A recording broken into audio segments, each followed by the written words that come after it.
Oh, hi. I didn't see you there. I was just reminiscing over some of the games that I played and enjoyed in 2020. While there were a lot that I enjoyed, I realized that some of them didn't really warrant a full commentary video over them. And I was looking to make another video because I'm still relatively new to YouTube and I don't honestly think that they know I exist. Please subscribe. Anyway, I decided I'd do a highlight video of my favorite indie games that I played in 2020. So that's what this video is.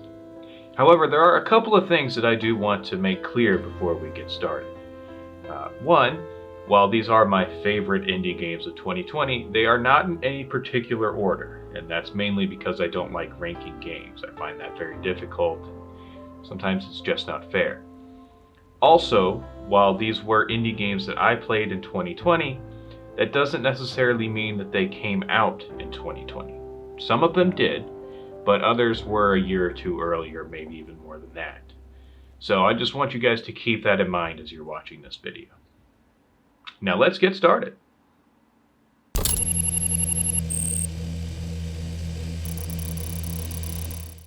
What do you get when you cross a murder mystery with a drugged up utopia? You get Paradise Killer. I don't really know how to describe this game any better than that. Honestly, this game's weird. This is a detective game, similar to games like Ace Attorney, but with a much darker tone and weird themes. It's very, very indie, which is to say it's very, very artsy and weird. Basically, you explore this island in an open world style format, interacting with all the suspects and trying to find clues to find out who's really behind this giant murder mystery. The thing is that everyone is a suspect. Every person that you can interact with who actually has a distinguishable face is a suspect. Well, except for this lady, because she's a ghost. The only thing she's really guilty of is just being super cryptic and not telling you exactly what happened. But hey, she's innocent. That's what matters. The cool thing about this is that even though it's a murder mystery, the game itself is very open-ended. Depending on the clues that you find and who you choose to accuse and how you accuse them at the end of the game can determine who lives and who dies. Basically, anyone you find guilty is going to die. And if you make a convincing enough argument, as if you had enough clues, they're sentenced, and that's it. But you could totally get to the ending and leave some potentially guilty people alive and murder some people who may or may not have actually been knowingly guilty. It's very weird, and it's a very different take on the whole detective genre and gameplay loop of finding clues and getting your suspects and going to trial and everything like that. Now I'm going to try to explain the story, and fair warning, none of this is going to make sense until you're like, I don't know, 5 to 10 hours into the game and like you actually start piecing stuff together. But basically, here's how it goes. You are Lady Love Dies. Yes, that's your name. I know, it's very weird, but everyone in this game has a weird name that's usually like 3 or 4 parts for some reason. I don't know. Some of them are just like what they actually do, and some of them are just like just weird, like Dr. Doom Jazz. I don't know. It's a funny name. It's hilarious to me, but I don't know, man. I don't know how to explain this. Your Lady Love Dies. There's a guy called Dr. Doom Jazz. What else do you want? There's a red skeleton. I don't even remember his name, but he's there. Anyway, so back to what I was saying. You are Lady Love Dies, a former ace investigator who was sentenced to exile after being deceived by a god to destroy the 13th paradise. However, when the council is mysteriously killed right before the 25th paradise goes into existence, you are taken out of exile to try and find who is truly responsible for this mass murder. The game takes place on the 24th paradise, which is an island created by the council and the syndicate. Obviously, this is the 24th one. And what they're trying to do is create these island utopias, these perfect islands. Obviously, so far, these have all failed. and you're trying to find out why this one has ended so poorly. Like I mentioned earlier, the game is very confusing at first, but it gets really good as you start to play through and piece things together, and you discover the dark undertones of this world. Like there's a huge human slavery ring going on, and they're kind of the ones who are powering these islands. There was some big war that happened in the past that they don't really mention a whole lot. They just kind of gloss over certain things, but as you piece it together, you start to discover what has really happened, that maybe you're not really a good guy as you play through. But I ended up really enjoying this game just because of how weird and unique the setting was. I highly recommend this if you enjoy games like the Ace Attorney games or any of those other kind of detective games. I highly recommend you check this one out. Just be aware that this is not nearly as straightforward as those games usually are. The next game on the list is called Chasm, and it's a Metroidvania, very similar to games like Symphony of the Night, and is obviously very inspired by such. The story is that you are an aspiring knight ready to prove that they are worthy to join the ranks of the best. But to do so, you have to go to this little mining village and discover why everyone has disappeared, get to the bottom of it, and rescue anyone who is still alive. Now, the gameplay itself is just like any other solid Metroidvania game. It's a very smooth Metroidvania, I want to be clear. But the only unique part about this game is that the entire world is randomly generated all at once. I don't mean that like every time you go to a new room, that room is randomly generated. No, I mean the entire world seed is randomly generated. Every time you start a new game, your world gets a world seed, and that is totally different from what anyone else is going to play. Unfortunately, while this is a unique and somewhat novel concept, it doesn't really come into effect or make any major differences unless you decide to play through the game a second time. Luckily, the gameplay is still very, very solid. I still enjoyed the game a lot, but that's mainly because I'm just a huge fan of Symphony of the Night. That game is amazing. So if you like that, you should definitely check this one out because you will probably enjoy this one as well. Next on the list, we have Crosscode. Now, Crosscode is basically an action RPG in a kind of retro pixelated style similar to games that were on the Super Nintendo. The story is set sometime in the future, and you play as Leia as she plays through this fictional MMO called Crossworlds. So yeah, you're kind of playing a video game inside of a video game. For some reason, though, Leia is mute and cannot speak except for basic game phrases like hi and yes and stuff like that. And the whole point of the game is to find out, one, why Leia is mute, and two, to finish the main quest of the MMO that you're in. Now, the unique thing about this game, and something that really resonated with me, is that the game plays kind of like the old top-down Zelda games. The games like Link to the Past and Minish Cap, stuff like that. I mean, the whole gameplay loop is you go to different dungeons, you solve puzzles in these dungeons, you fight a boss, you unlock new powers, and then you go back to the overworld and use those powers to explore even more of the overworld and find new dungeons and so on and so forth. The key difference here, though, is that instead of getting tools and equipment like you do in Zelda games, you just unlock more elements to enhance your attacks. Basically, this whole game revolves around combat and puzzles, and the elements are there to either enhance your combat abilities or to give you more ways to solve puzzles. Each element even has their own skill tree that as you level up, you'll be able to expand those skill trees and unlock new combat abilities. The skill trees are really just for combat, honestly, but there's a lot there, and there's a lot of stuff that you can do with these different combat techniques. Now, while the characters aren't really anything to write home about, the game itself is still really fun because the combat and the puzzles are where the game really, really shines.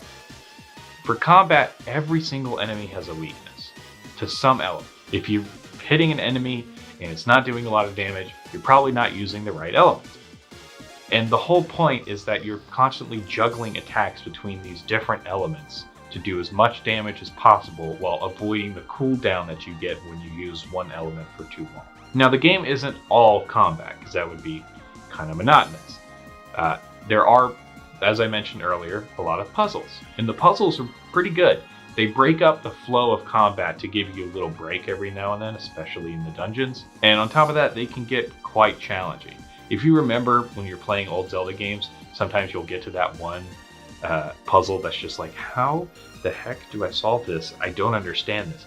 You're gonna get that too with Crosscode, and then when you finally figure it out, you're just gonna be, oh yes, that was amazing. You know, you get that sense of relief and genius when you complete one of these puzzles, and it's really nice.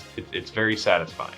I highly recommend this game to anyone who's looking to scratch that old school Zelda itch, because this game will definitely satisfy that craving. The only problem is that there's not a lot of replay value in this game, so once you've finished it, you've kind of seen just about everything there is to see. Next up, we have a 2D action platformer called Katana Zero. In this game, you control a katana-wielding assassin named Subject Zero, who carries out assassination contracts given to you by your psychiatrist. Huh. I don't know, I guess he double majored or something. Anyway, these contracts involve you having to complete a certain amount of levels where you kill all the enemies in the level without getting hit once, or you die and have to start that whole section over. Now, what makes this gameplay loop really unique, though, is that your character has the ability to slow down time, making avoiding dying and getting kills a lot easier. You can also just reflect bullets back with your katana, which is pretty cool to do. To just like someone shoots at you, you just knock it back and kill them. It's a very satisfying feeling. Now, normally I don't get hooked on these kinds of games. I tend to find them a little repetitive, and they're just not my cup of tea. But the story and the setting of this game were great. They're amazing. Basically, the game takes place in this dystopian, cyberpunk noir type city that's been ravaged by this war known as the Cro-Mag War. They don't really go into details about what happened or why it even existed in the first place, but people in the game will kind of mention it a little bit, and you can tell that it's had a huge effect on the citizens of the city, as well as your character. The main character, Subject Zero, is also addicted to this drug called Chronos, which your psychiatrist is giving you, but it also gives you the abilities that you have to control time and predict the future to avoid death. On top of that, your character has these recurring nightmares and flashbacks to this time during the war that the game doesn't really tell you a whole lot about at first. I don't want to mention anything more about it because of spoilers, and it's, you know, basically the major turning point in the game is when you figure out what's really going on. But every time you complete a level, you get a little bit more information about it, and it's just enough to keep you hooked. It's like leaving you on a really big cliffhanger at the end of a season of your favorite show, but they do it every single time that you beat a huge string of levels. Also, the music in this game is really, really good. I hope I don't get copyright stricken for this, but I mean, I'm playing some in the background right now, so. Now, the game can be pretty difficult. I know that there were some parts for me that were particularly frustrating, but the story and the setting and the gameplay loop itself are all just so satisfying that you will want to continue playing this game. On top of that, the ending sets itself up for a sequel, so hopefully we get some more news on that sometime soon, because I'm really looking forward to more Katana Zero. Next on our list, we have Bug Fables. Yay, Bug Fable! Now, this RPG was created by Moonsprout Games and is basically a love letter to the old school Paper Mario games like the first Paper Mario and Thousand Year Door. Now, I mentioned this game at the end of my Paper Mario video, but I don't feel like that small mention was enough to do this game justice, because it is great. This game plays almost exactly like Paper Mario, but not the recent Paper Mario games. No. I'm talking about the good Paper Mario games. You know, the first Paper Mario and the second Paper Mario. And really nothing else after that because Nintendo screwed it all up. Thank you, Nintendo! This game even looks like Paper Mario, with the only real difference being that it takes place in a bug kingdom instead of the Mushroom Kingdom, so everyone is just bugs instead of toads. Now in this game, you control 3 characters and 3 characters only. You don't have partners like you did in the Mario games, it's just these 3 characters. You've got V the Bee, Kabu the Beetle, and Leaf the Moth.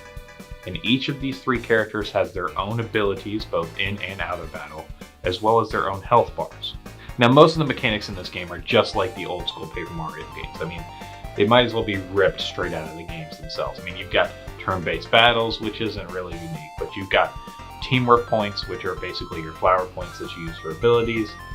You've got medal points, which are just like your bad points that you use to equip medals.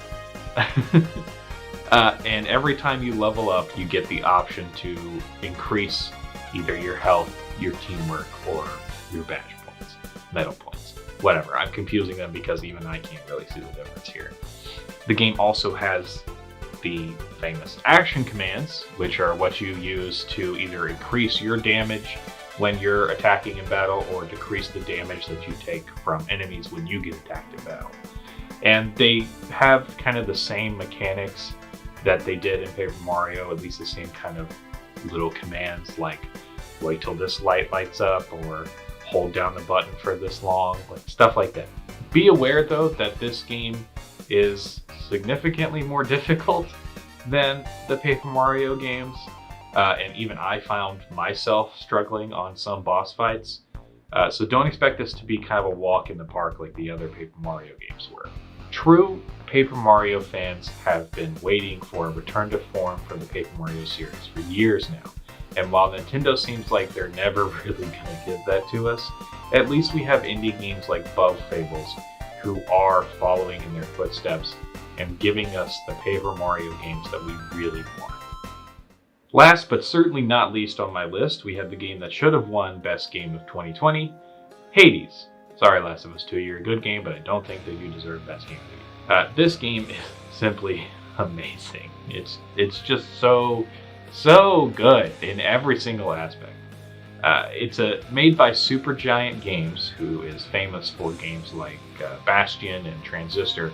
So if you know those games, if you like those games, you're probably gonna like this one too. The story here is that you play as Zagreus, who is the son of Hades, and you're trying to escape from the underworld, mostly due to curiosity and boredom. And as you go through the game, you are aided by other Olympians, such as Zeus and Athena, and so on and so forth. Now this game is actually a roguelike, meaning that rooms are randomly generated, and every time you die you have to start at the beginning. But even if you don't like that concept, you should still check out this game, because the way that they have done this is unlike any other roguelike I've ever played, and I've played a lot of them. They have perfectly executed what a roguelike and a story for a roguelike should be. Now, as far as the gameplay goes, you unlock different weapons as you play through the game, and each weapon has their own unique little variations that have their own unique little attack styles, kind of. Also, as you go through the underworld, as you're trying to escape, you can get help from certain Olympians. And the way that they help you is by granting you boons. Now, these can be boost to your attack power, certain elemental variations on your attacks, like when you attack, for instance, with Zeus, when you attack, you spawn a lightning bolt that hits your enemy. There's also defensive variations, special attacks, more range damage, you move faster, stuff like that. Little typical roguelike advancements, but done in this unique way based on which Olympian is granting you that boon. Now, for most people, the hardest obstacle to get over with a roguelike is that when you die, you have to start all over. I totally get that. But in this game, that impact is severely lessened through the narrative. Every time you die, even when you come back to the very beginning, of the Underworld. There's always some new narrative that you've unlocked. Even if you only got 1 or 2 rooms in, there's always something that you're going to unlock. All of this is done so that even if you feel like you didn't make any real progress in the dungeon on your last run, you're going to make some sort of progress either in the narrative or in your abilities or something. You're always making some kind of progress, and that's something that most roguelikes, especially as you get further and further into the game, there's a lot of drop off there, or it plateaus a little bit. You never really hit that plateau with Hades, and that's why this game stands out so much. Even now, as I am recording this video, I still have not heard any negative reviews from anyone who has actually played Hades. Now, to be fair, I haven't actually gone seeking out negative reviews, but they've never popped up for me. They've never shown in my YouTube feed. They've never popped up in any podcasts that I listen to. Everything about this game has been nothing but positivity. And honestly, this game deserves that, because it is so damn good. So that's it. Those were my favorite indie games of 2020. Now, I'm not sure if this is going to become a recurring video, like an annual thing, maybe even a biannual thing. I don't know yet. But I do know that I enjoy discovering indie games on Steam, games that I've never heard of. And I'm sure that this year I'll find some that I really, really enjoy and that I want to talk about as well. Until then, if you have any games that you would like to recommend to me, please let me know in the comments down below and I'll check them out. See you guys next time. Oh, also I have a new mic now. This mic, it's on a boom pole because I'm fancy now. Yeah, upgrades. Thank you to my family members who bought me this.